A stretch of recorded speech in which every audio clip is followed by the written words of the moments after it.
오늘 연방대법원이 트럼프 대통령의 출생시민권 폐지 행정명령에 대한 구두 변론을 진행했습니다. 원달러 환율이 금융위기 이후 처음으로 1,530원을 넘어섰고 고유가, 달러 강세, 공급망 충격이 한인 사회 일상 경제 생활에도 상당한 영향을 미치고 있습니다. 오늘 오전 트럼프 대통령은 이란이 미국에 휴전을 요청해왔다고 주장했습니다. 트럼프 대통령은 오늘 밤 대국민 연설을 통해 전쟁의 향후 방향을 밝힐 예정입니다. 뉴욕과 뉴저지 일대의 기온이 급변하면서 변덕스러운 날씨가 이어질 것으로 전망됐습니다. 오늘 밤부터 내일 오전까지 비가 내린 후 기온이 약 30도 가까이 낮아집니다. 트럼프 대통령이 우편 투표를 사실상 제한하는 행정명령에 서명했습니다. 위헌 소지가 있다는 지적이 쏟아지는 가운데 각 주에서는 즉각 소송을 예고했습니다. 오는 6월 치러지는 뉴저지 예비선거에 한인 후보들이 대거 출마했습니다. 또 11월 뉴욕 주지사 선거를 앞두고 후보 간 지지율 격차가 빠르게 좁혀지고 있습니다. 뉴저지 최대 한인타운인 팰리세이즈 파크가 보행자 안전 강화를 위해 직접 거리로 나섰습니다.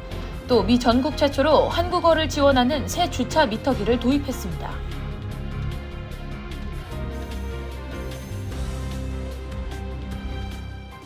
헬문스버그의 최우선의 목표는 최고의 고객 서비스를 제공하는 것입니다. 전문 세일즈팀과 함께하는 고급 쇼룸에서 여러분이 좋아하는 머세디스-벤츠 모델을 만나보실 수 있습니다. 헬문스버그와 함께라면 완벽한 차량을 찾는 데 필요한 모든 것이 준비되어 있습니다.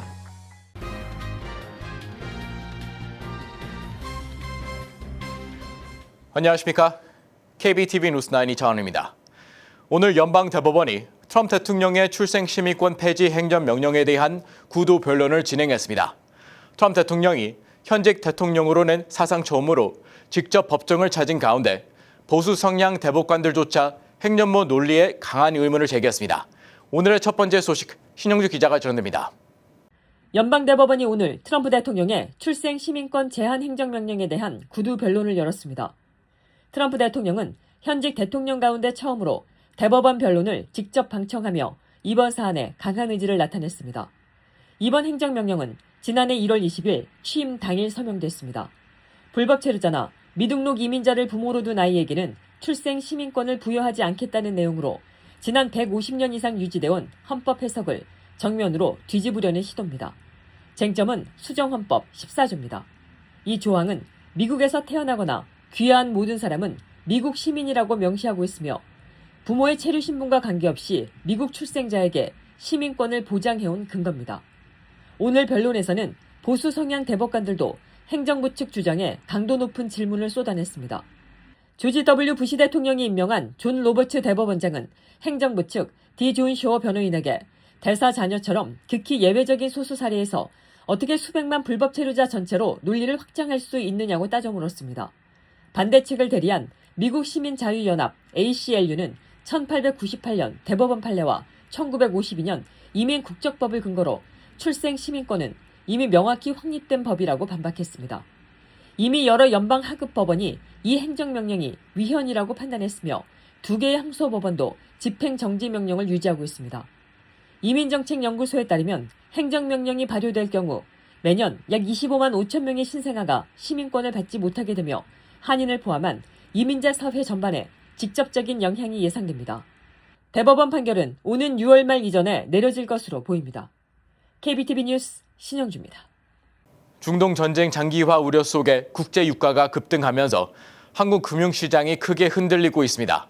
원달러 환율은 금융위기 이후 처음으로 1,530원을 넘어섰고 코스피 지수는 급락세를 보였습니다.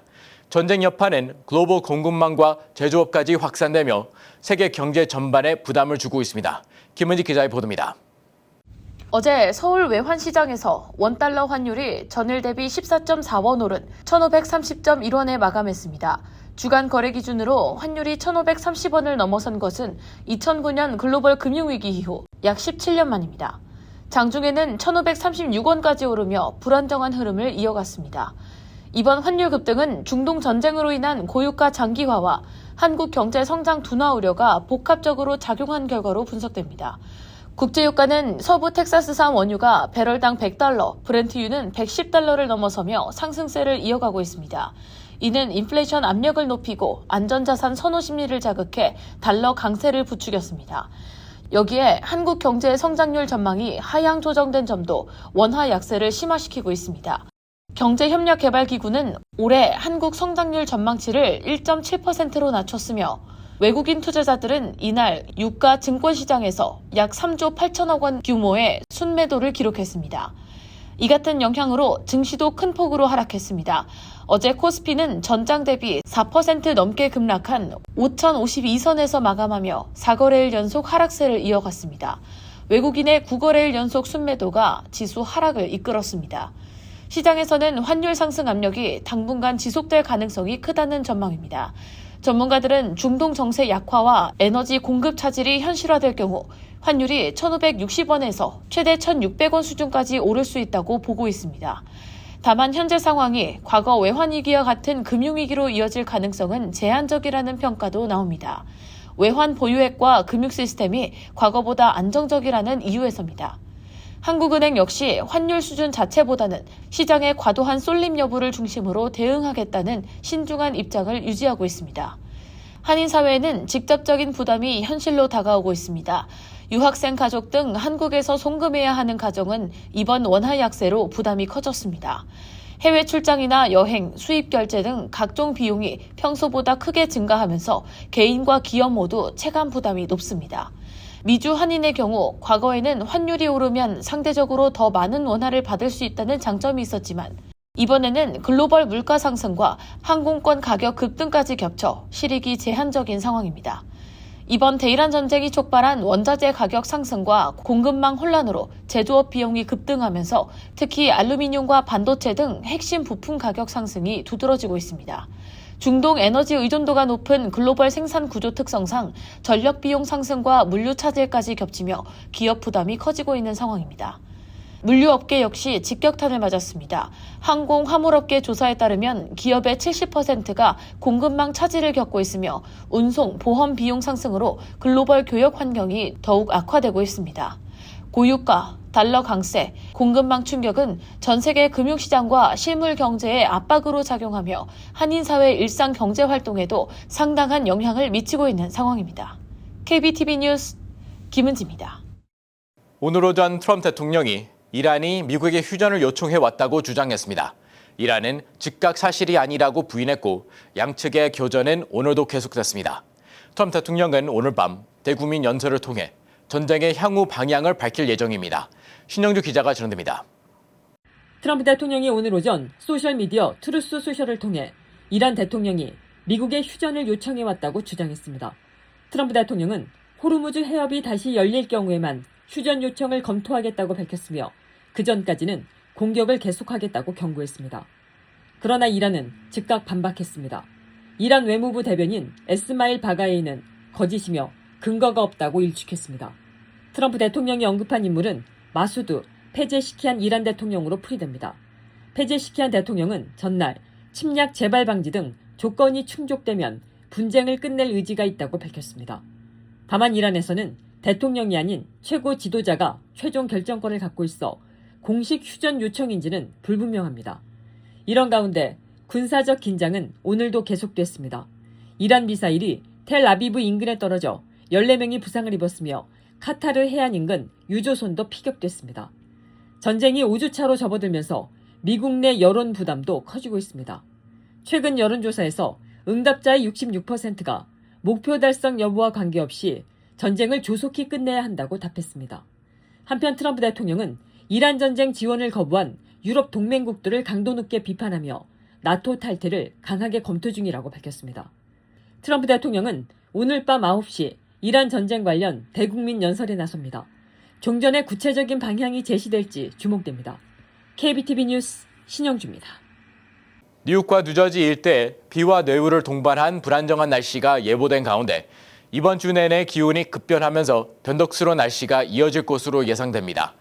오늘 밤부터 내일 오전까지 비가 내린 이후에는 기온이 약 30도 가까이 낮아지며 쌀쌀하겠습니다. 김은지 기자의 보도입니다.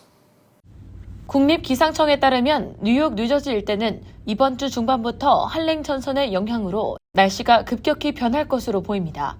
오늘 밤사이 일부 지역에 소나기가 시작되며 대기가 불안정해질 전망입니다. 오늘 최저기온은 59도, 섭씨 15도, 최고기온은 77도, 섭씨 25도로 비교적 온화한 수준을 유지했습니다. 하지만 오늘 저녁부터 한랭 전선이 통과하면서 본격적으로 소나기와 뇌우가 발생할 가능성이 있습니다.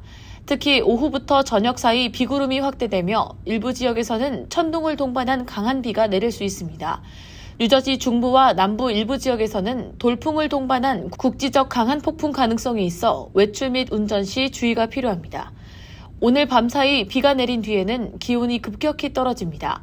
목요일에는 최고 기온이 56도, 섭씨 13도, 최저 기온은 44도, 섭씨 6도까지 떨어지면서 화씨 기준 약 30도 가까이 낮아지며 추워집니다. 이는 한랭전선 통과 이후 유입되는 차가운 동풍의 영향으로 쌀쌀하고 습한 날씨가 이어질 것으로 보입니다. 이후 기온은 다시 빠르게 회복세를 보일 전망입니다.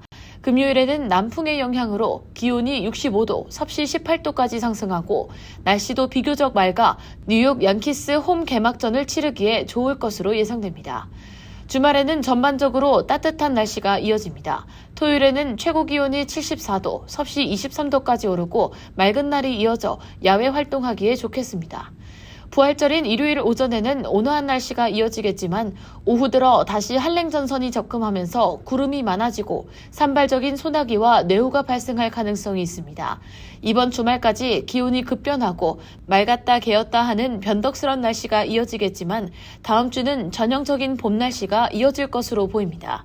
다만 지역 보건당국은 변덕스런 봄 날씨에 따른 감기에 주의할 것을 권고했고 최근 미 전역에서 코로나19 변이가 확산되고 있는 양상인 만큼 건강 유의에 각별할 것을 조언했습니다. KBTV 뉴스 김은지입니다. 연방 검증을 통과하지 못한 유권자에게는 투표 용지를 보내지 못하도록 한 것입니다. 위헌 소지가 있다는 지적이 쏟아지는 가운데 각 주에서는 즉각 소송을 예고했다. 신영주 기자가 전합니다. 트럼프 대통령이 31일 우편 투표 규정을 대폭 강화하는 행정명령에 서명했습니다. 공식 명칭은 연방선거에서의 시민권 확인 및 선거 공정성 보장입니다. 핵심 내용은 세 가지입니다. 먼저 국토안보부가 사회보장국 등 연방 데이터베이스를 활용해 각 주의 유권자 명단을 직접 작성합니다. 두 번째로 연방우정국은 이 명단과의 교차 확인을 통과한 유권자에게만 우편 투표용지를 발송하도록 했습니다. 투표 봉투에는 특수 바코드도 부착해 추적이 가능하도록 했습니다. 세 번째로 명령을 거부하는 주정부에는 연방 자금 지원을 중단할 수 있다는 조항도 포함됐습니다. 서명 직후 반발이 즉각 터져나왔습니다. 토비아스 리드 오리건주 주 국무장관은 트럼프 대통령에게 전할 메시지는 법정에서 보자는 것뿐이라며 강경한 입장을 밝혔고 에드리안 폰테스 애리조나주 주 국무장관도 우편 투표는 공화당이 만든 제도로 수십 년간 안전하게 운영돼 왔으며 현재 애리조나주 전체 유권자의 80%가 이용하고 있다고 반박했습니다. 선거법 전문가들은 위헌이라고 입을 모읍니다. 헌법상 선거 관리의 권한은 각 주에 있으며 대통령에게는 주 선거에 개입할 권한이 없다는 겁니다. 전직 법무부 판사 출신의 데이비드 베커 선거제도 연구센터 소장은 변호사들이 법원에 도착하는 즉시 이 행정명령은 막힐 것이라고 단언했습니다.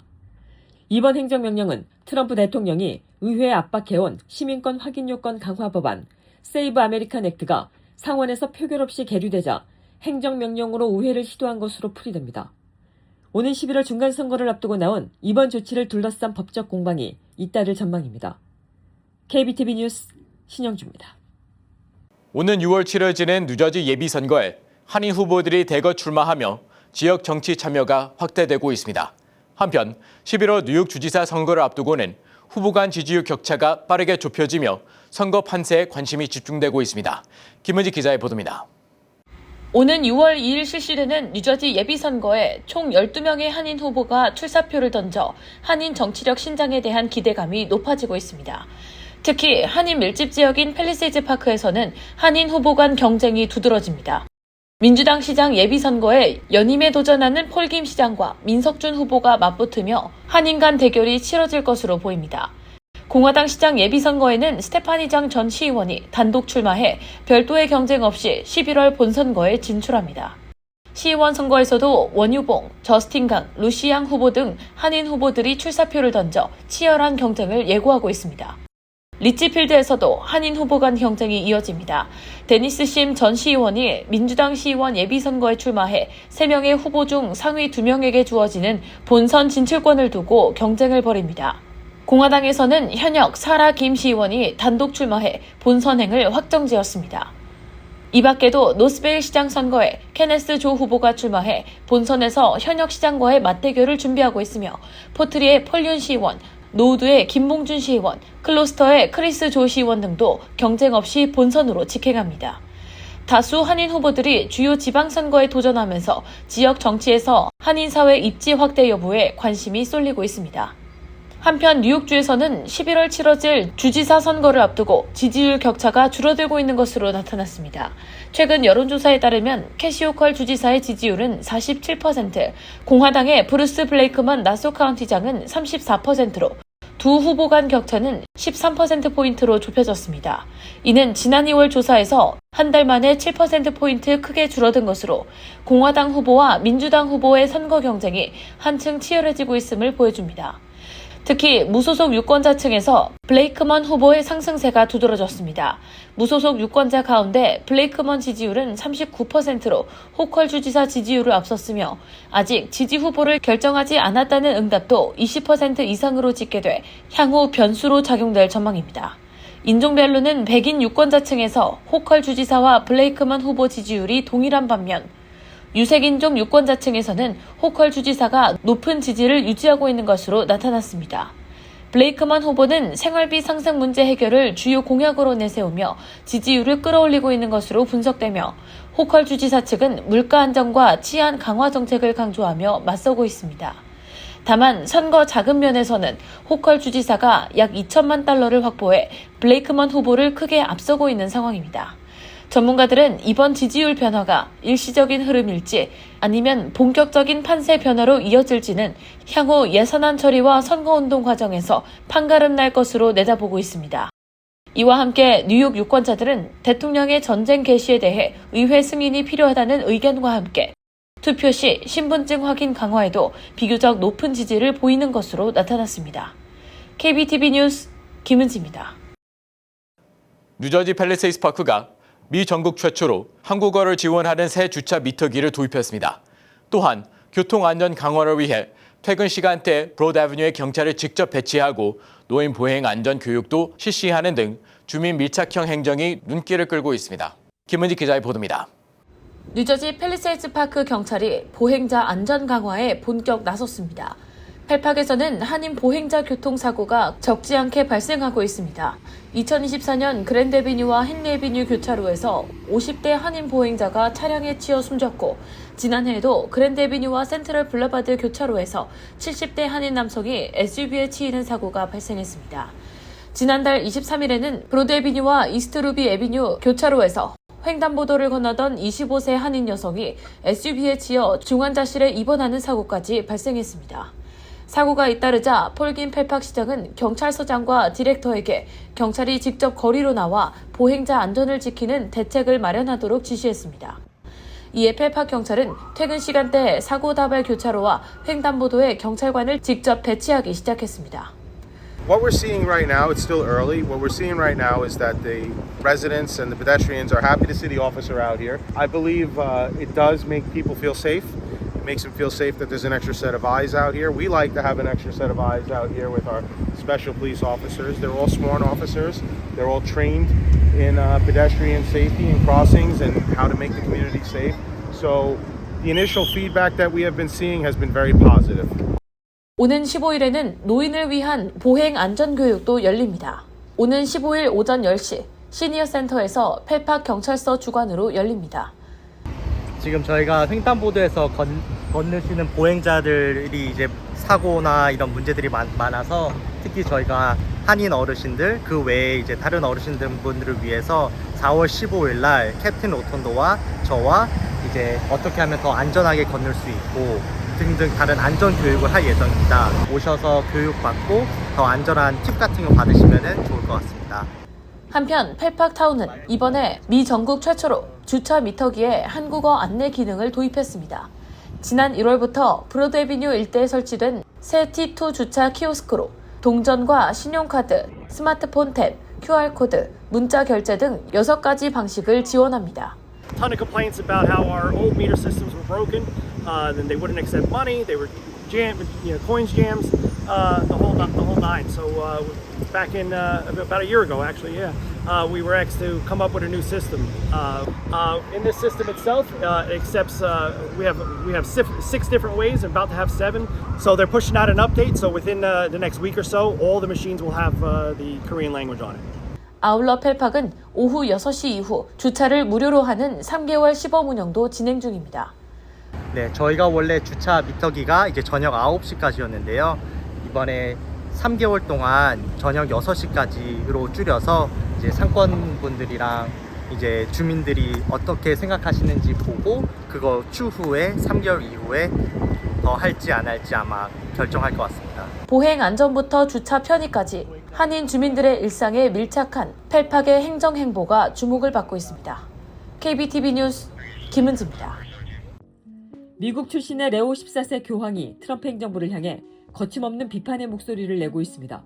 교황은 이란 전쟁 중단을 거듭 촉구해왔으며 이민자 대규모 추방 정책에도 반대 입장을 분명히 해왔습니다. 악시오스는 교황이 트럼프 대통령의 세계 현안 처리 방식에 전방위적으로 반기를 들고 있다고 보도했습니다. 트럼프 대통령이 건국 250주년을 맞아 미국 방문을 요청했지만 교황은 이를 거절했습니다. 대신 교황은 오는 7월 4일 미 건국 기념일에 아프리카와 중동 이주민들의 유럽으로 향하는 관문인 이탈리아 람페두사 섬을 방문할 예정입니다. 미국 방문 대신에 이민자들의 관문인 람페두사 섬을 택한 교황의 행보에 관심이 쏠리고 있습니다. AI 얼굴 인식 프로그램의 잘못된 판단으로 무고한 시민이 5개월간 억울한 옥살이를 한 사실이 알려져 충격을 주고 있습니다. 테네시주에 거주하는 50대 여성 안젤라 립스는 지난해 7월 노스 다코타주 은행 사기 사건의 용의자로 체포됐습니다. 경찰이 얼굴 인식 AI 클리어뷰를 활용해 CCTV 속 여성과 동일 인물로 판단한 것이 근거였지만 립스는 사건 당시 테네시에 있었다는 은행 기록을 제출해 결백을 입증했습니다. 결국 지난해 크리스마스 이브에 석방됐습니다. 경찰은 수사 과정에 오류가 있었음을 인정하며 클리어뷰 AI를 더 이상 사용하지 않겠다고 밝혔습니다. 립스는 수감기간, 임대주택을 잃고 개인 물품까지 압류되는 피해를 입었으며 이웃들이 개설한 모금 사이트에는 현재까지 1억 원 이상이 모인 것으로 전해졌습니다. 창고형 유통업체 코스트코가 관세를 이유로 가격을 올린 뒤 동일 비용을 정부로부터 환급받으려 했다는 의혹으로 집단 소송에 직면했습니다. 지난달 28일 시애틀 연방법원에 제출된 소장에 따르면 코스트코가 2025년 2월에 부과된 연방 관세를 이유로 수입 상품 가격을 올렸고 이후 해당 관세가 위법 판결을 받자 정부에 환급까지 신청해 이중 이익을 취하려 했다는 것이 원고 측의 주장입니다. 워싱턴주 등 4개 주 소비자 7명이 소송에 참여했습니다. 이에 대해 코스트코 최고 경영자는 환급금이 들어올 경우 가격 인하와 고객 혜택에 활용하겠다고 밝혔습니다. 뉴욕시가 3년 동안 유지해온 틱톡 사용 금지를 해제했습니다. 조란맘다니 뉴욕시장은 31일 기자회견을 열고 2023년부터 시행해온 시소유 기기의 틱톡 사용 금지 조치를 철회한다고 밝혔습니다. 틱톡 모회사인 바이트댄스가 중국 정부와 데이터를 공유할 수 있다는 보안 우려가 금지의 이유였습니다. 앞으로 각 부서는 전용 기기와 담당 직원을 통해 계정을 운영하는 등 보안 수칙을 지키는 조건 하에 틱톡을 다시 사용할 수 있게 됐습니다. 틱톡 바이럴 영상으로 시장 자리에 오른 맘다니답게 뉴욕 시장 공식 계정에는 이날 곧바로 새 영상이 올라왔습니다. 잠시 후 커뮤니티 브리핑을 전해드립니다. 헬문스버러스 최우선의 목표는 최고의 고객 서비스를 제공하는 것입니다. 전문 세일즈팀과 함께하는 고급 쇼룸에서 여러분이 좋아하는 머세디스-벤츠 모델을 만나보실 수 있습니다. 헬문스버러스와 함께라면 완벽한 차량을 찾는 데 필요한 모든 것이 준비되어 있습니다.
이어서 환율과 증시 전해드립니다.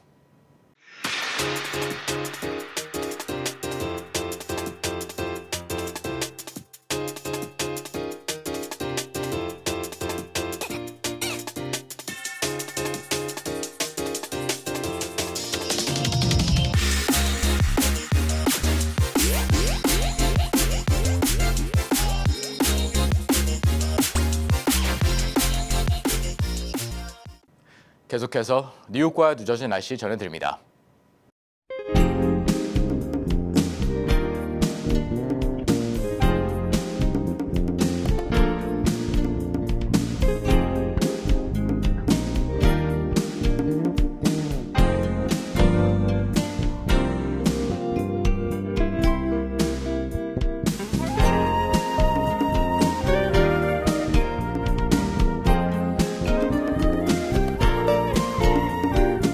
이상으로 KBTV 뉴스 나이를 모두 마칩니다. 오늘도 시청해주셔서 감사합니다.